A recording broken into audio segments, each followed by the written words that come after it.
Chris. Hi. You're going down. Well, welcome. If you were waiting for us to come on the air, thank you so much for tuning in to Washington's first live stream principal chat.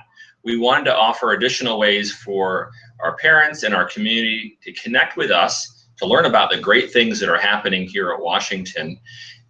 And you might not have a chance to be able to drive over to our building, so we're doing it digitally today. Unless you happen to be tuning in later and you're watching our taped version of the show, you can watch it anytime on our YouTube channel.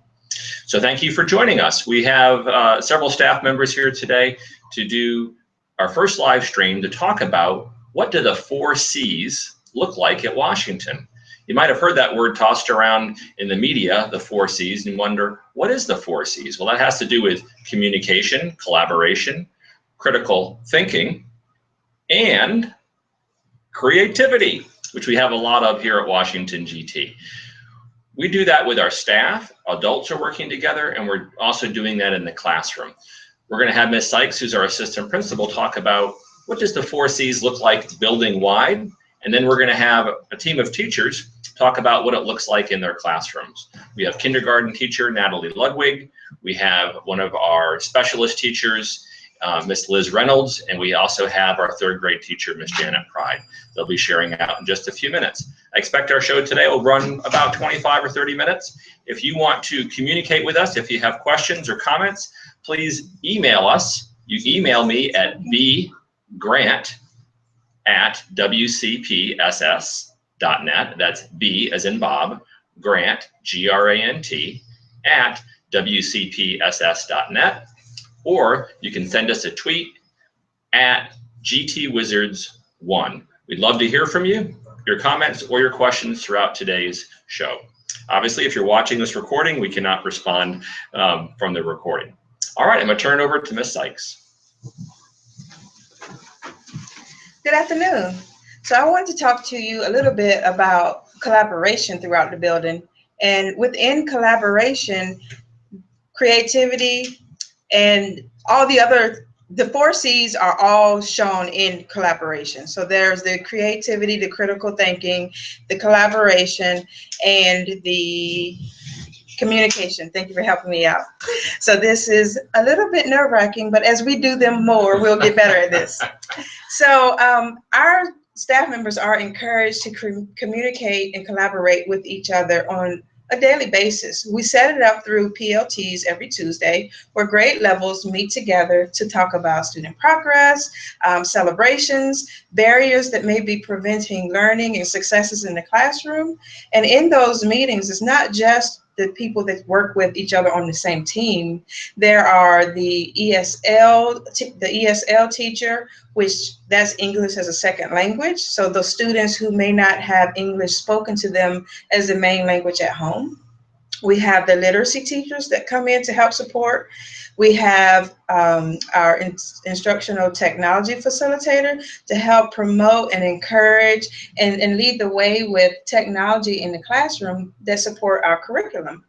And in these different venues of collaboration, we really encourage the students to work together and to problem solve and think about different ways to show their learning and to work together to get to an end result. For example, this live streaming is an example of the 4 C's in action, because we really had to think critically about how to make this happen for everyone. It took a lot of people to work together, and we had a lot of communication happening, and we still do right now, to make this more engaging and to reach a broader audience in our school family. I also want to talk a little bit about mindset, because as we are starting to enhance our instruction, our lessons and our learning activities, they become more rigorous. So in that, students are more challenged. So we have to be strategic about how we structure their thinking or guide their thinking, and how we provide feedback to them. Because sometimes we hear students say, I'm no good at math, or that's too hard for me. So what we are intentionally trying to get them to understand, and we're trying to model, is you might not be great at it yet, you might not be perfect yet, but you work hard on it. So instead of saying, it's too hard for me, I can't do it, I don't understand this yet, or I'm going to ask my teacher for help so that I can understand it later. So we're working on our mindset as we are working on creativity, communication, collaboration, and critical thinking. So I'm going to talk less and let Ms. Lovewood come to share some ideas of what kindergarten students are doing, because this is K-5 and with specialists. So you'll be able to see better when Ms. Lovewood comes up. Thank you. Hi, I'm Miss Ludwig. I'm a kindergarten teacher here at Washington. I really try to implement the 4 C's on a daily basis in my classroom. On a kindergarten level, that takes lots of clear modeling, a nurturing classroom environment, and it takes really shifting that control over to the students and just kind of me being the facilitator. And that can be really hard to do with 5 and 6-year-olds, but it's amazing to see what they can do when you really give them that freedom to explore. So the first example, we use collaboration on a daily basis. That might mean working in pairs. That might mean working in a group to practice some skill, a group where everybody has a job or a role. But regardless, collaboration on a kindergarten level especially is a great way to integrate social skills and to teach them how to work with somebody, and that's a life skill that they'll need forever. My second example that really incorporates the communication and critical thinking is how we do math talk in my classroom. So we'll use a student leader, and that leader will come up. And right now, for example, we're working on shapes. So that leader will point to a shape that's displayed and then ask a student how they know it's that shape. So they've really got to prove their reasoning and list some attributes of the shape. Then they'll go to another student and ask if they agree, and that student will have to explain whether or not they agree and why. A lot of times there is a lot of disagreement, but it really teaches us that it's okay to be wrong and make a mistake, and it's okay to disagree with others. Additionally, it helps them really make sure they're proving their reasoning and analyzing the reasoning of others. And then the last piece is the creativity piece. And so I wanted to point out a few technology examples of how we're using technology in our classroom to create, rather than just kind of consuming the technology and playing games. So my first example, we create lots of digital stories. We created a really awesome class book, which you can find on our YouTube channel. It's every student has a picture and text and speaking with their part in the story. And again, collaboration was a huge piece of that project as well. They really had to work with a partner in order to make it happen. Our second project that we just finished up was our Letterland puppet show. And we can show you guys a little bit of what that looks like.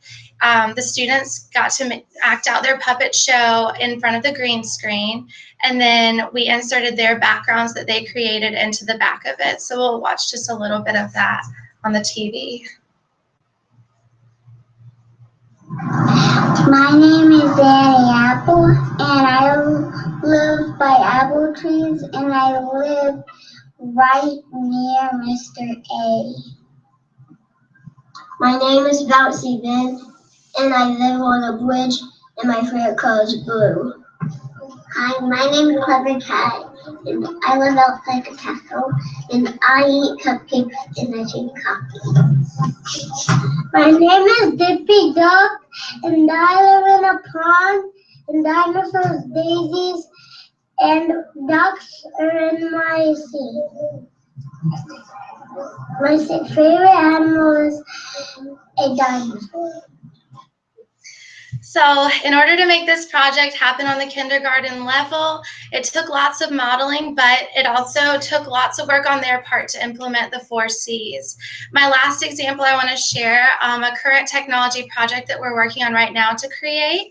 We're using paper slides to retell a story. So we read a story, and the paper slides help us sequence the events. So each slide has a different picture of what's happening in the story. And what the students do is they use these slides to retell the story while their partner or their group member videotapes them. So those are just some examples of what I'm doing in my classroom with the 4 C's. Ultimately, I've just learned that having the 4 C's in my classroom not only makes the students more excited and they have more fun, but it also makes them learn the material in a more effective way, because they're learning those life skills along to go with the curriculum. So I think we're going to have a specialist come and talk next about what she's doing with the 4 C's.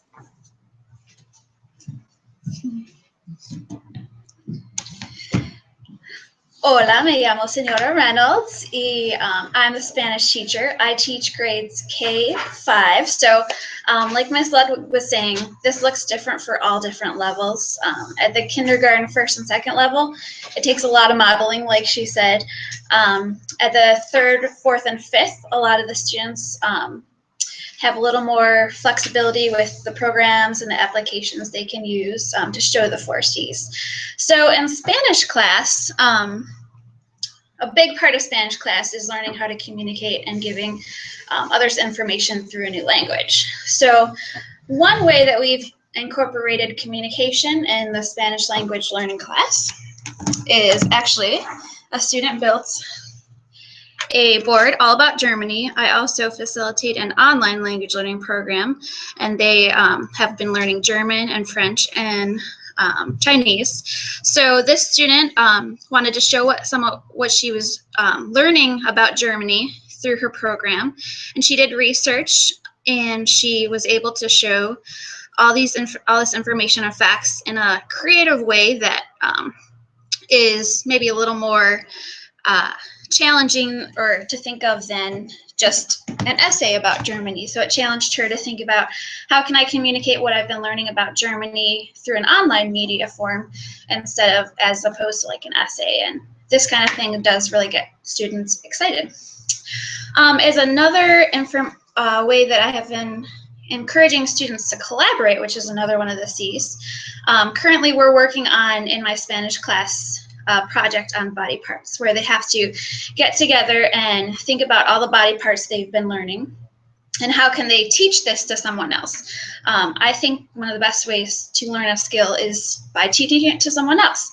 So this is an example of a group that has been collaborating on a way that they can communicate creatively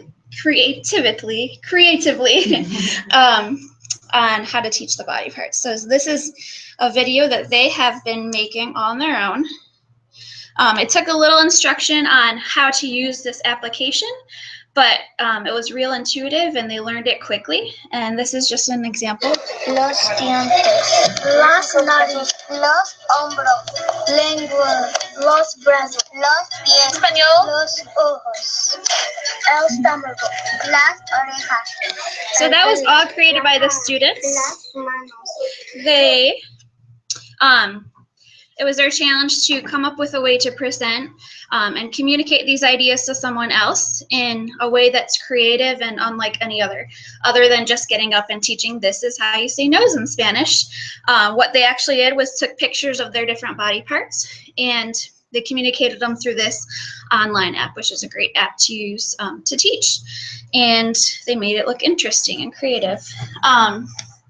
As far as the rest of the 4 C's, critical thinking, I think the creativity that is needed to create these kind of presentations that the students make with teacher facilitation, I think critical thinking is embedded in all of these.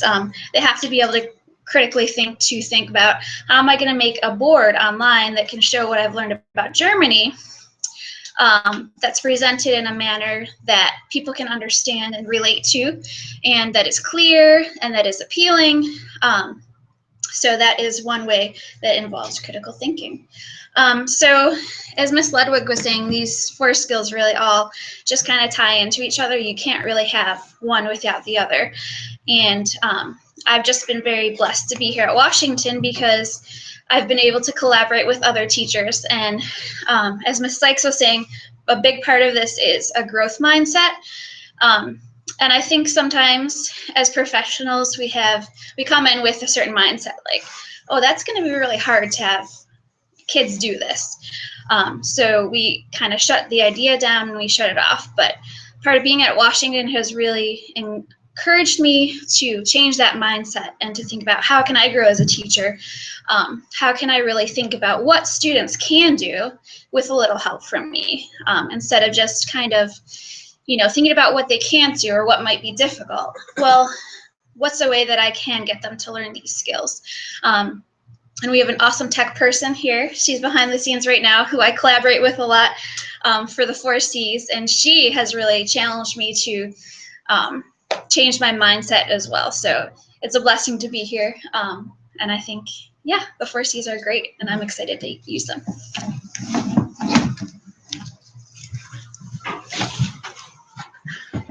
Hi, I'm Janet Pride. Excuse me, I have a cold.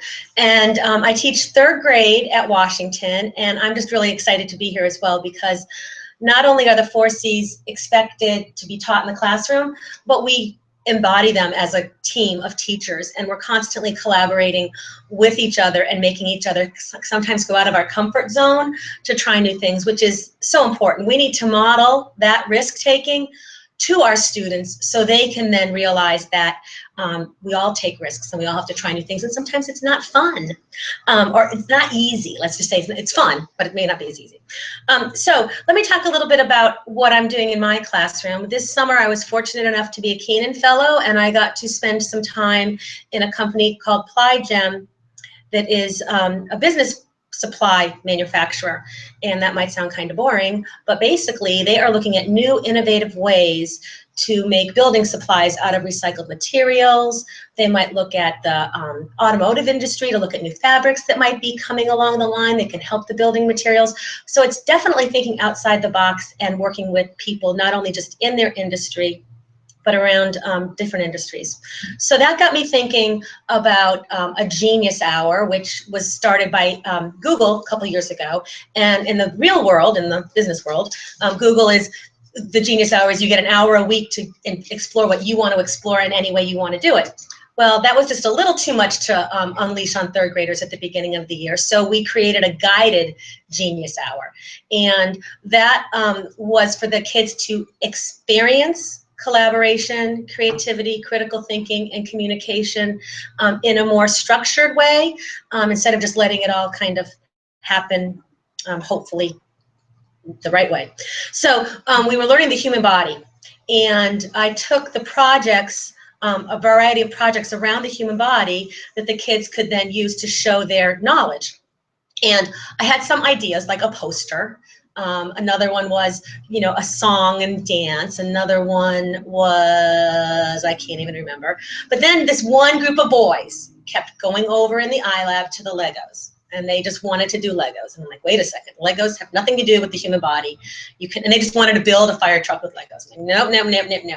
Well, they said, well, what if we can tie Legos and a fire truck into the human body? I'm like, all right, well, good luck with that, because how could you do that?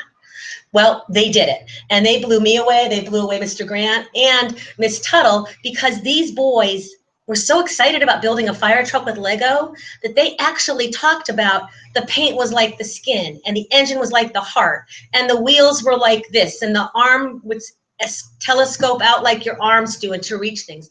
I mean, it was amazing the amount of critical thinking and collaboration they had to do just because they really wanted to play with Lego. And that's kind of what I think the 4 C's is about. You give the kids an opportunity to express their learning the way they want. How dare I say you can't do a Lego, build a fire truck, human body? Because they proved me wrong. So now I've learned that the sky's the limit. If you can really prove that your thinking can happen that way, then I'm all for it. I also have the kids reflect at the end, because I think it's important for them to think about what they've done and how they've used the 4 C's.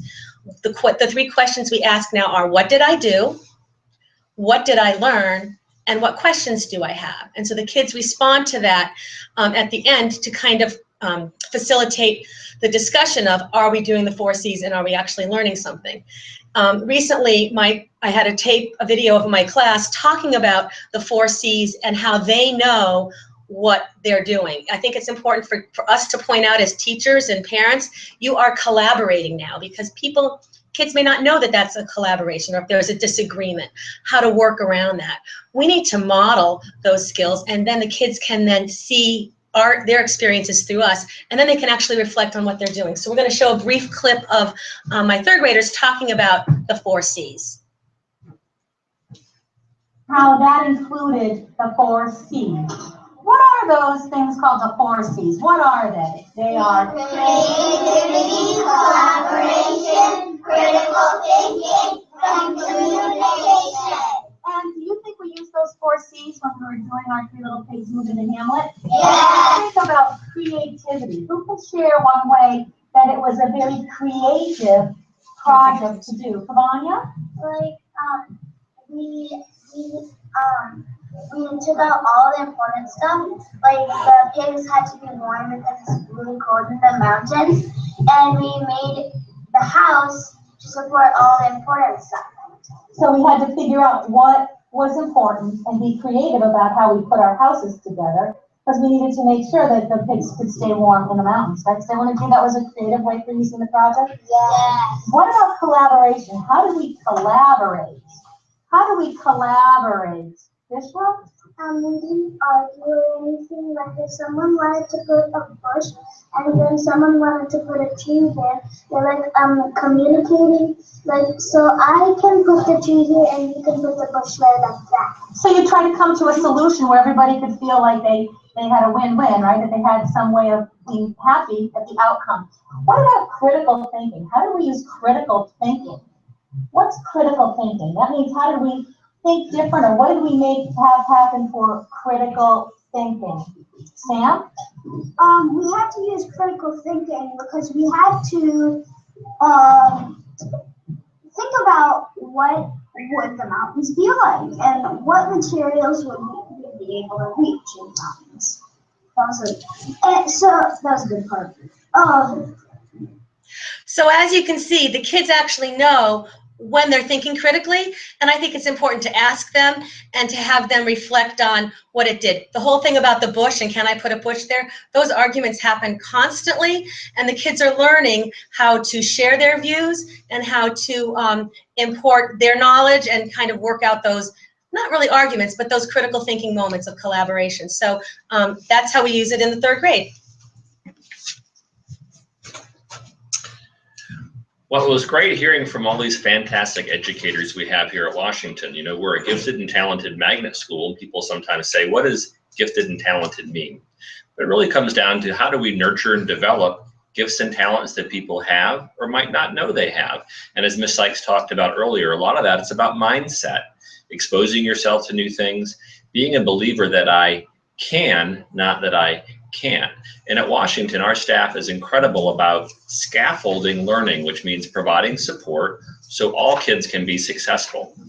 I want to thank Mrs. Tuttle, who's behind the scenes. She's our technology facilitator, and she's really helped us all work on collaboration and critical thinking.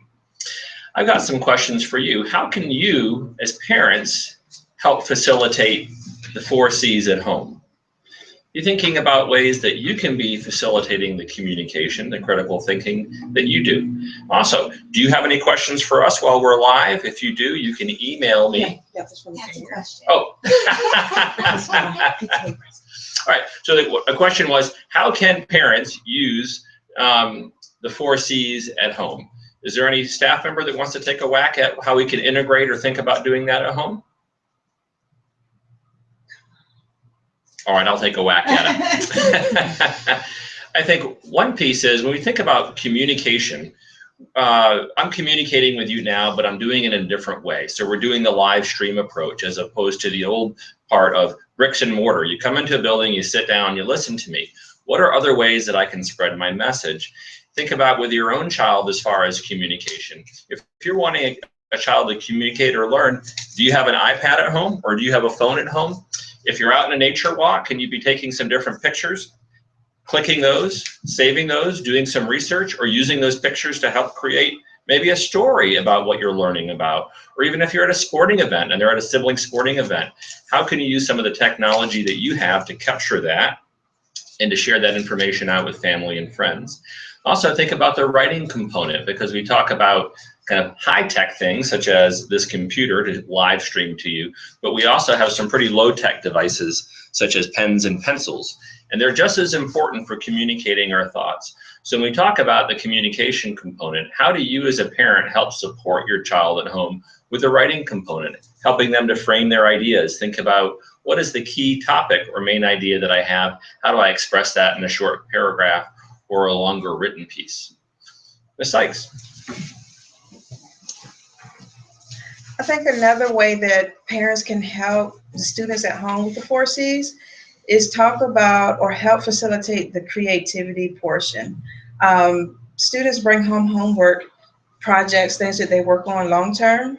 But if you can help them, since we're a gifted and talented magnet school, somehow apply their gifts and talents into doing their homework or into completing a project. Because we want to make learning engaging in all areas, because you are, as the parents, you're a key partner in what we're doing here at school. So using those creative ways to think outside of the box when it comes to completing homework or projects, or even extending their learning. If the students are learning about the different community workers in kindergarten, maybe taking them around to visit the fire stations, and then have them, like Mr. Grant says, use your phone or an iPad to take a picture of the kids as they're visiting and email that to your teacher, because we can then incorporate that into the classroom and bridge the gap between home and school.